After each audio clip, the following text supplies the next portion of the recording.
Donc maintenant, on va faire un focus sur tes produits.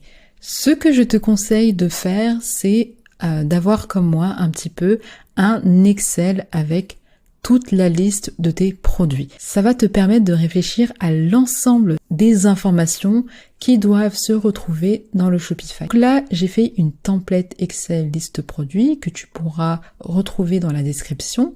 Tu auras juste à faire fichier, créer une copie et après, le fichier sera à toi. Tu pourras te l'approprier, changer les colonnes, effacer, voilà. Comme je le dis toujours, tu n'es pas obligé de l'utiliser. Je te mets à disposition des ressources pour que ce soit plus rapide pour toi, mais si tu ne veux pas faire comme ça, tu n'es pas obligé. Déjà, tu as l'aperçu du produit. Voilà, donc essaye de mettre une petite photo qui représente le produit si tu n'as toujours pas fait de shooting photo ou directement la photo du produit.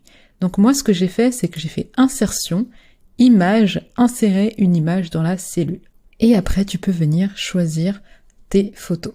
Donc le premier produit, c'est un mètre, donc j'ai mis la vraie photo du produit, et là c'est une photo un petit peu dégueulasse. J'ai pas encore fait les shooting photos parce que j'ai des problèmes de fournisseurs, donc là j'attends la nouvelle livraison pour refaire des photos. Ensuite, tu as la référence du produit. Alors ça, c'est quelque chose de facultatif, mais je te conseille de mettre ça en place tout de suite pour pouvoir t'organiser. Ça va te permettre d'être plus rapide quand tu devras faire tes commandes. Tu n'auras pas à lire tout le titre, tu auras juste à avoir la référence, le SKU, on appelle ça le SKU, et ce sera beaucoup plus rapide. Donc il n'y a pas de règle dans la nomenclature, tu fais comme tu veux. Je te conseille quand même de mettre le tout en majuscule. Alors moi, comment j'ai fait? Je commence par le nom de la marque.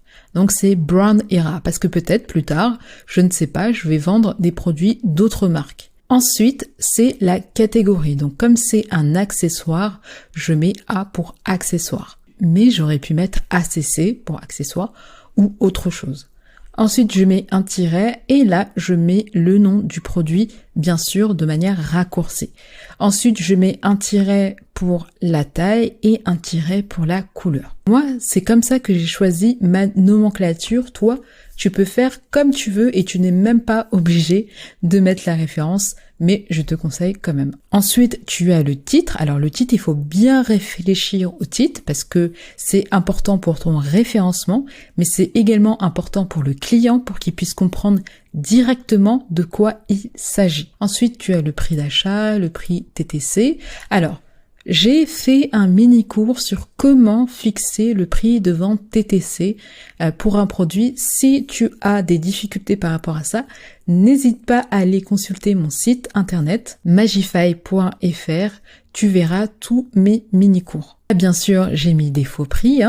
Ensuite, tu as le stock. Là, par rapport à la description, ce que je te conseille, c'est de mettre un lien vers un Google Doc.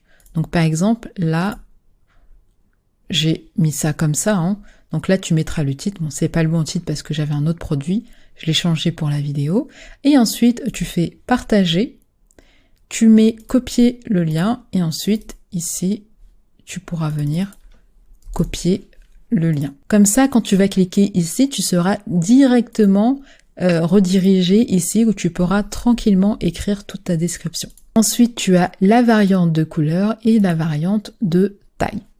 Bien sûr, si c'est le cas, parce que là, par exemple, j'ai pas de variante de taille, et là, j'ai du S, du M et du L en stock. Donc voilà, fais vraiment ça, n'aie pas la flemme, s'il te plaît. Au moins pour les produits que tu penses être best-seller, tu te poses et tu fais l'effort de bien faire les choses. Donc là, tu pourras faire ça, comme ça, tu auras tout de prêt quand on va venir dans Shopify pour créer les fiches produits.